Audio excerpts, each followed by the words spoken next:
স্বাভাবিক বিবেকবোধ যেটাকে খারাপ বলেছে এগুলো সব মুনকার। যেমন ইফতিজিং, এটা কি ভালো না খারাপ? মজুদদারি, খাদ্যে ভেজাল দেওয়া, ওজনে কম দেওয়া, মাছে ফরমালিন মিশানো, চাঁদাবাজি, টেন্ডারবাজি, দখলবাজি, এগুলো আমাদের স্বাভাবিক বিবেকেই বলে এগুলো খারাপ, এগুলো হচ্ছে মুনকার। আল্লাহ তাআলা এই মুনকার থেকে আমাদেরকে বেঁচে থাকতে বলেন, আর শয়তান এই মুনকারের প্রতি আমাদেরকে উদ্বুদ্ধ করে।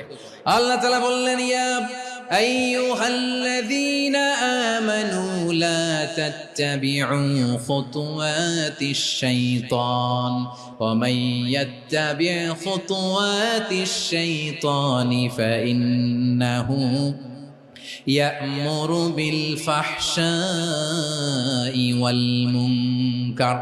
আল্লাহ বললেন, আমার গোলামেরা শোনো শোনো, ও আমার বিশ্বাসী বান্দারা খবরদার, তোমরা কশিনকালেও শয়তানের